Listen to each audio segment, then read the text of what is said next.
We've done to make to put other people on the map, because even if Trina is of Caribbean lineage, she never was advertising that when she was out there with Trick Daddy and them. She was never throwing up foreign flags. Oh, okay. She was never throwing up foreign flags. None of that. And so that's what I found to be interesting. But to Original Blood's point, where I work at, as Jason Black say, the old niggas.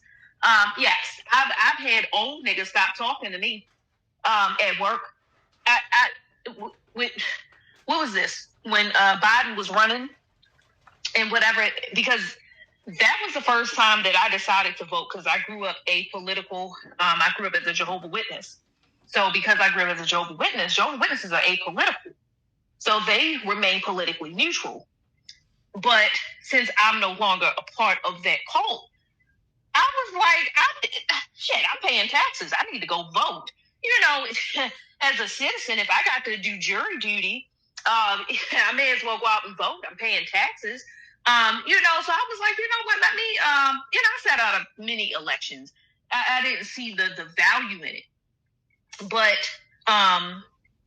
after, Trump's first election and whatever, and I saw, or his first term, and I saw Biden running, and I'm asking people, because I didn't vote during Trump's first term. I didn't vote. But the second, when Biden ran, I started asking people who were like lifelong voters, why do you vote Democrat? And nobody could give me a solid reason why they vote for the Democrats and what tangible benefits did they get from the Democrats. And so I started asking questions like, well, the Democrats are the original party of the Ku Klux Klan.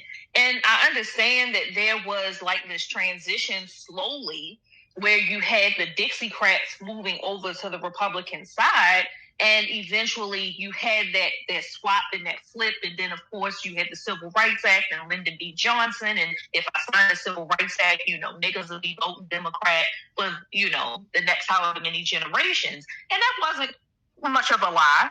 And then with Obama, kind of did the same thing with certain legislation. Oh, these niggas will be voting, or so he thought. And nobody could give me an answer. And I had a conversation with one of these old niggas, and I want to say he said he was from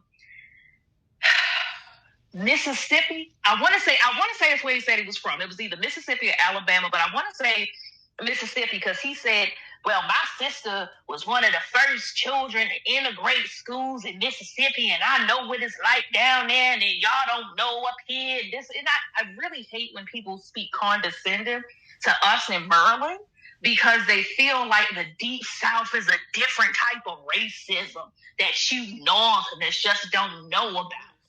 And I'm just like, okay, but he got him some little military orders. He moved to Maryland 30 some odd years ago, and so he feels like he's a, see my air quotes, Marylander that can talk at me crazy, but he could never quite tell me what the Democrats had done for Mississippi or for Black people in general. And I'm just like, okay, sir. And I lie to you not. He never spoke to me again. Like, we would be in company with each other, and he would just stand there and would not speak. And it only took me a little bit to realize he didn't speak, because I don't speak to people either. I don't give a damn. That's one less person I gotta speak to. But when I realized he didn't speak to me, I said, it must be because I went up there and asked him why he voted Democrat, and he couldn't give me no answer. And I've had other people stop talking to me as well. These people don't have an answer, and that's just my thing. If you don't really have an answer, you can't convince me with do it because somebody said so or everybody else is doing it. They stopped talking to you after you asked them that question? Or yes, after we after what happened? After you asked him why, because I ask people that too, and I never get an answer. It's similar to, well, what is your culture? And then it's like, oh my God, basket weaving, so I need to leave the conversation. It's the same thing.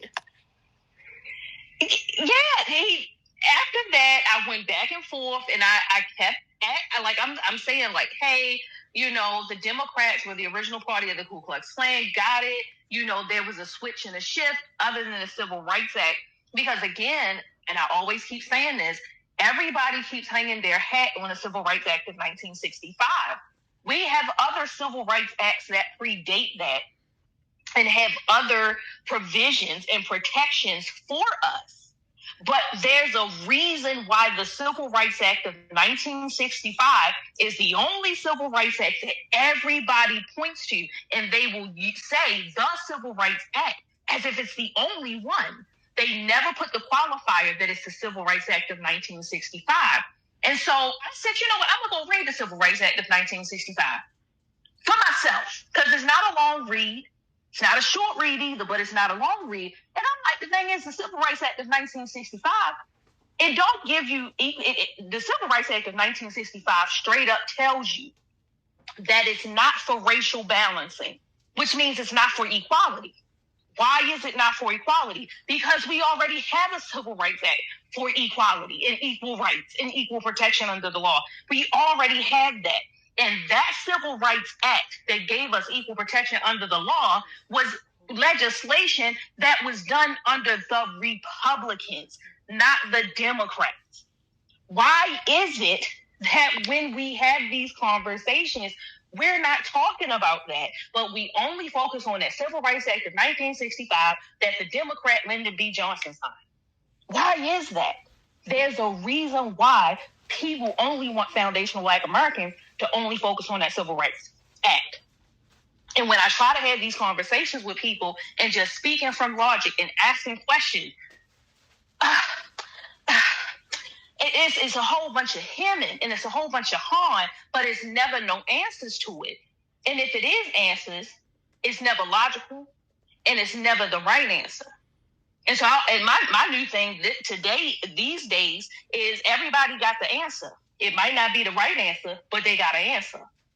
And that's normally how it comes when we start talking politics and we talk about the Democrats and the Republicans. Everybody got an answer. Might not be the right one, but they got an answer. And I'm just like, man, if you go up there and just read some of this stuff, some of it be a short read. It don't be long.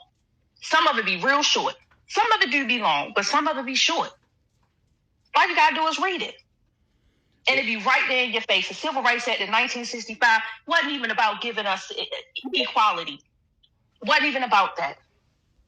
Well, we're getting back to a more literary culture.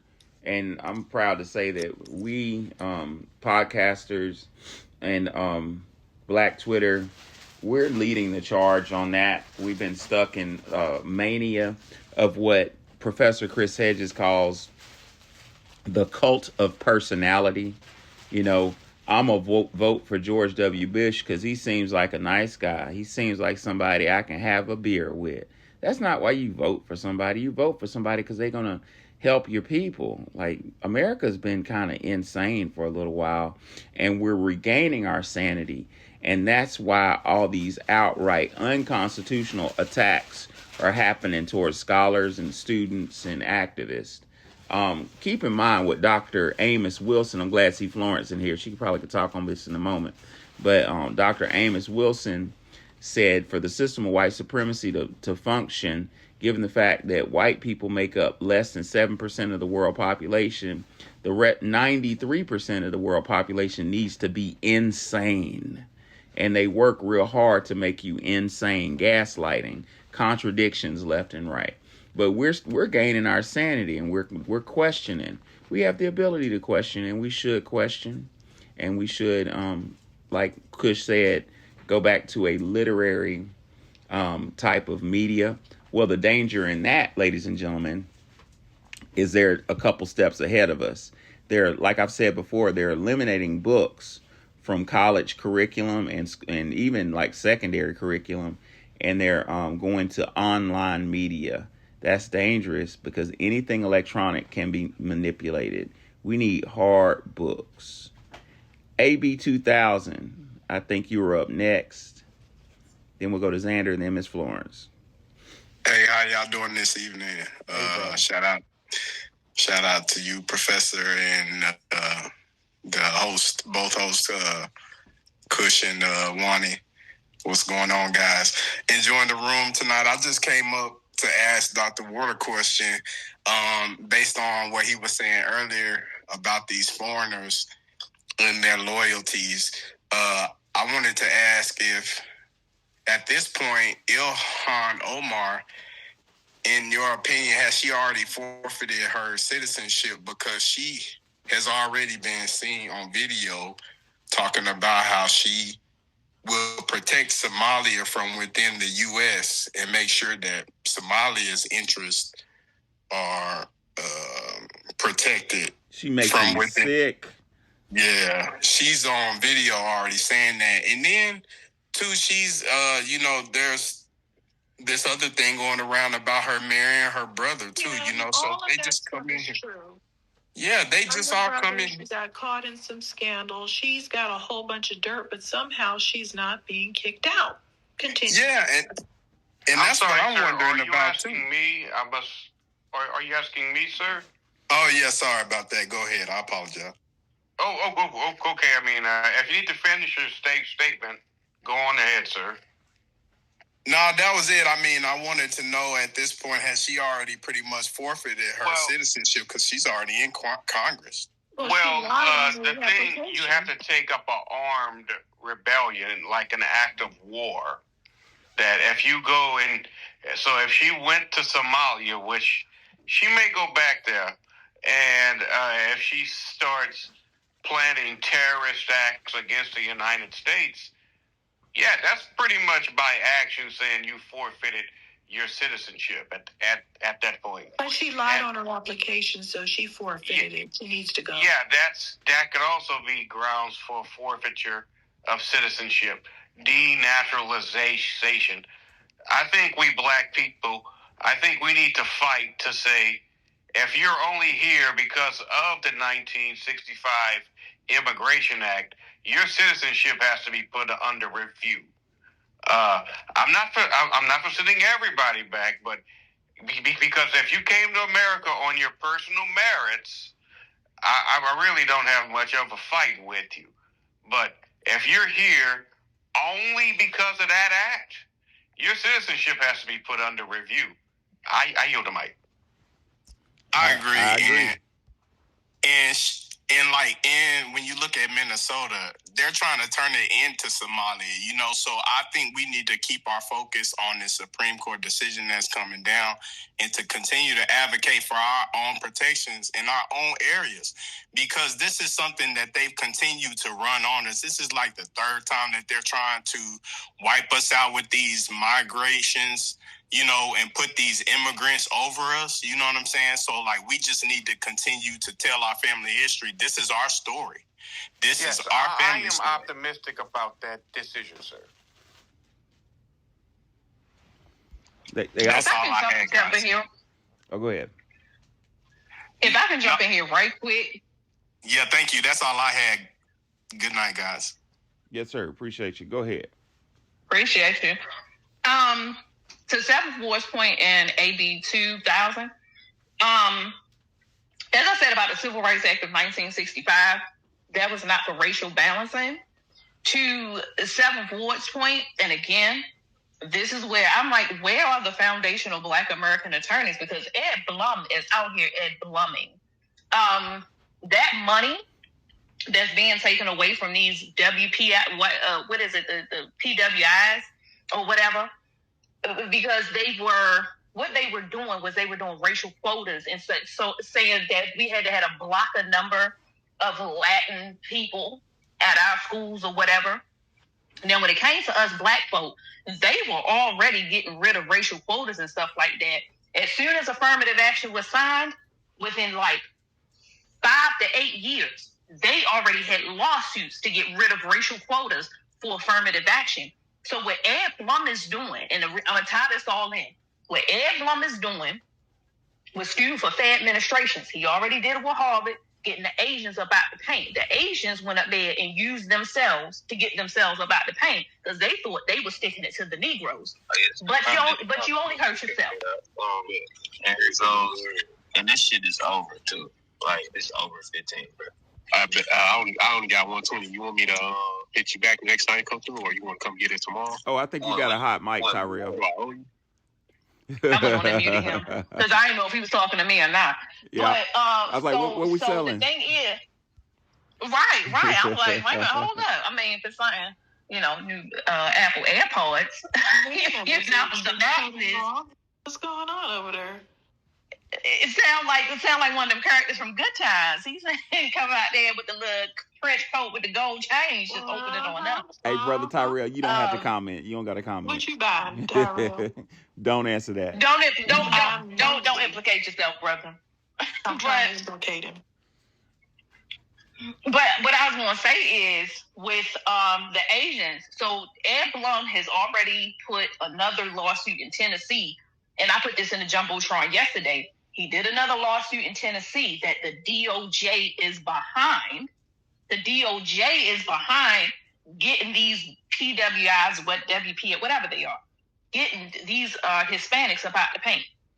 All these white adjacent people are getting up out the paint. Ed Blum is Ed Blumming.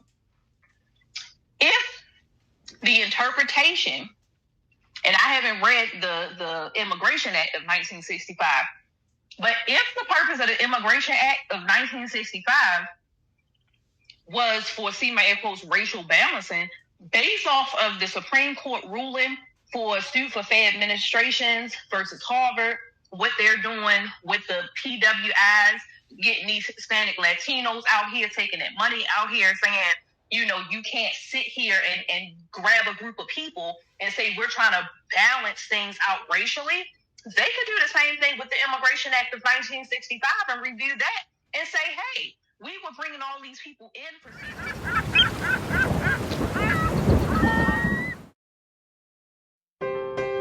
Black students, we need to know our history. The black history we're being taught in public schools is repetitive. As a black high school student, I want to learn more about my history in the school books. We need to update our books.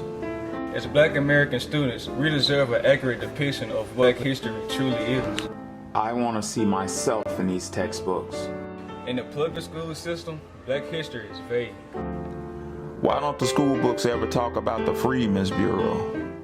I created the workbook for the African American family. This book helps fill in the gaps that the school books don't. Purchase the workbook for the African American family on OurStoryPublications.com and use the Cash App, $Our Story Publications.